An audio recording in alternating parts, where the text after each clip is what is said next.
வணக்கம், welcome to my channel. கேட்க தான் பிடிக்கும்.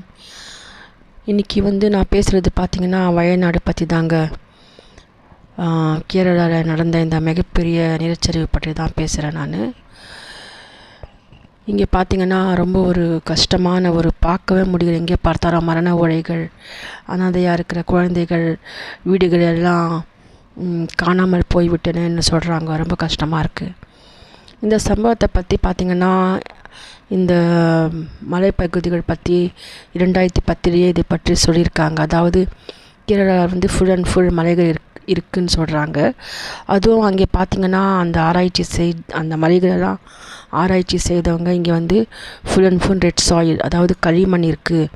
ஸோ இங்கே பார்த்திங்கன்னா ஒரு அளவுக்கு இத்தனை சதவீதம் தான் காடுகளோ மரங்களோ இருக்கணும், இத்தனை சதவீதம் தான் மக்கள் வாழணும்னு சொல்லியிருக்காங்க.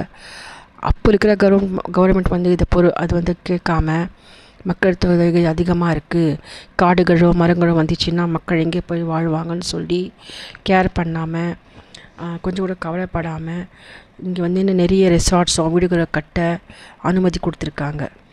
அதோட விளைவுகள் தான் இன்றைக்கி நிறைய ஏழை மக்கள் உயிர் போய்விட்டது, குழந்தைகள் அனாதையாக நிற்கிறாங்க. இது யார் இதுக்கு பதில் சொல்லுவாங்க சொல்லுங்கள் பார்க்கலாம்.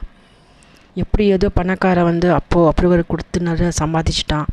மேபி இப்போ அவங்க உட்காந்து நியூஸ் கூட பார்த்துட்டு இருப்பாங்க. என்ன செய்ய முடியும் சொல்லுங்கள். அதுவும் இல்லாமல் இந்த மணல் சரிவு பார்த்திங்கன்னா சூர்மலை, முண்டக்கை, மேற்பாடி என்ற 3 இடத்துல அதிகமாக நடந்திருக்குன்னு சொல்கிறாங்க. அதுவும் முண்டக்கையில் பார்த்திங்கன்னா ஒரு 500 குடும்பமே என்ன ஆச்சுன்னு தெரியலன்னு சொல்கிறாங்க. மேற்பாடியில் ஒரு கிராமமே காணாமல் போய்விட்டதுன்னு சொல்கிறாங்க. இன்றைக்கி 9 நாளாக தேடும் பணி நடந்துகிட்டே இருக்குது. பிணங்கள் தோண்ட வந்து கொண்டிருக்கின்றனன்னு சொல்கிறாங்க. ரொம்ப கஷ்டமாக இருக்குங்க. இவ்வளோ வீடு கட்ட எப்படிங்க அனுமதி கொடுத்துருப்பாங்க அவங்க சொல்லுங்கள் பார்க்கலாம். இதை பற்றி ஆராய்ச்சி செய்து சொல்லியும் இருக்காங்க இங்கே கட்டக்கூடாதுன்னு. அப்படிலாம் கொடுத்தோம் இது மாதிரி செஞ்சு இன்றைக்கி அப்பாவி மக்கள் பலியாகி விட்டன. ரொம்ப இவங்களாம் செஞ்சுட்டு கடைசியில் இயற்கை மேலே போடுறாங்க. இயற்கை தாண்டவமாகிடுது. இயற்கை முன்னாடி எதுவும் செய்ய முடியாது. எது எப்படியோ போன உயிர்கள் தானுங்க. இன்னும் இரவு பகலாக தேடிட்டே இருக்காங்க. இன்னும் உடல்கள் கிடைத்து கொண்டிருக்கின்றன்னு சொல்கிறாங்க. இன்னும் எவ்வளோ உடல்கள் கிடைக்குமோன்னு தெரியல. நிறைய வீடுகள் வேற காணாமல் போய் விட்டதுன்னு சொல்கிறாங்க. அடுத்த வீடியோவில் உங்களை நான் சந்திக்கிறேன்.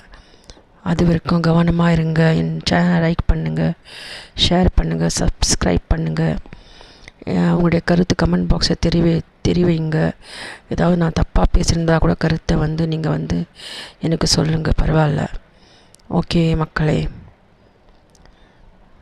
டேக் கேர், பாய்.